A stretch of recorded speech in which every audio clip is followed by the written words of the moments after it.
that song that you just did, Di, you know, what about your youth? You know, let's start on that. Oh, dear.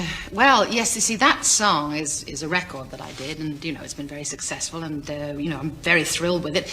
But when it was first presented to me, it was actually done by Peggy Lee about 15 years ago. Yeah. And when the producer came along with it and said, you know, I'd like you to do this song, he said, it's got to be done by somebody who's lived. He didn't say by somebody old, because he thought that'd be too rude. But he said, it's got to be done by someone who's really lived, because otherwise the words won't mean anything if it's done by a young girl.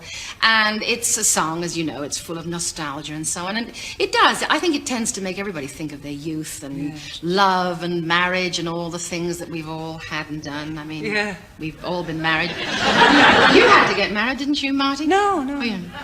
Could have waited another fortnight. No. What about your kids? You know, what do they think about you? Well, I've got 3 sons. You've got 2 sons, I've got 2 sons, yeah. All boys. That's strange, isn't it? Yeah. We couldn't make girls. No. Sand in the belly button.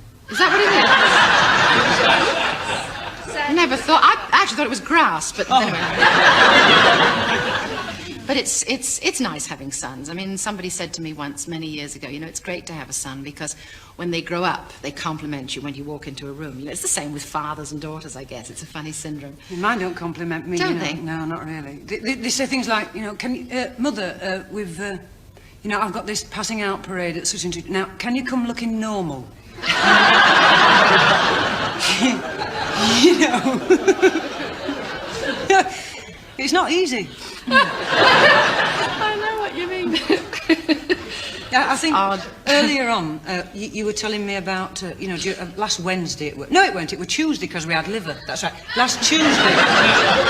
The day I came to lunch. That's right. Yeah. You were telling me about that little faux pas that you saw. Oh dear, I was afraid you were going to bring that. I was hoping we were going to skate through this entire conversation without that. You must listen to I knew you were going to nail me on that. Knockout this. Go on, tell me It's a knockout. It's terrible, though. I don't want to use dirty language. It's not dirty language, is it?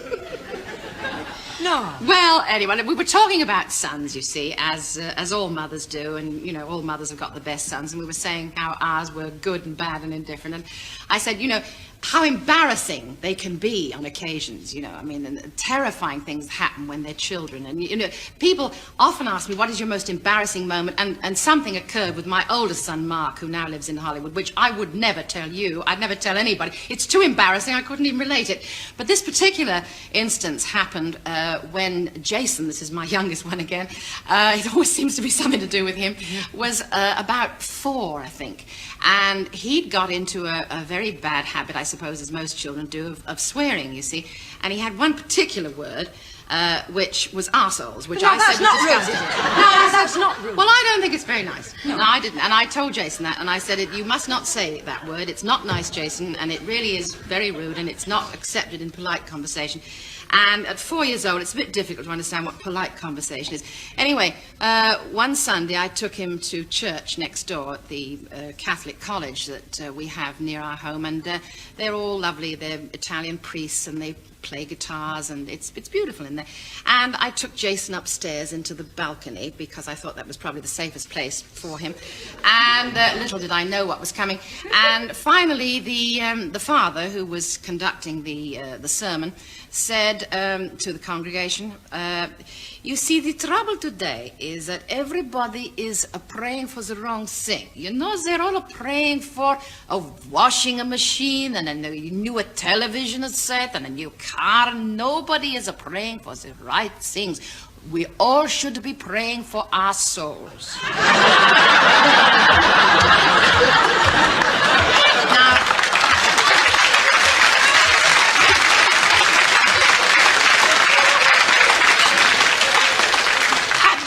moment, to a hushed mass of people in church, a voice screamed up, he said it!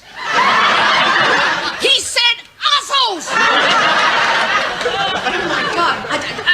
Shh! Because how can you explain to a little boy of 4 that what the priest is saying is, you know, one thing and that's another and the other? The entire church went like this. I'm trying to shut him up, and he's shouting, but he said it, he said it! Oh, and then they all thought I'm obviously a child beater because I'm doing that. Oh, God, it was the most terrifying morning of my life, really. I don't think I ever took him there again. No.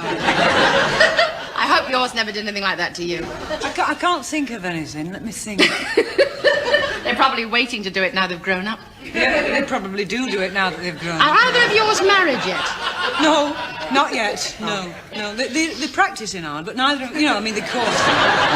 They sort of, they forget that the age gap, you know, that you also were young, you know, not so long ago. Oh, yes, either. you see, no one's ever done it before except no, them. No. I know. They honestly regard you as though, you know, you're like, you know, you're too old for any snogging or anything like that. You know, I remember my youngest son, when he first started courting, he came home and he had a love bite on his neck, you know.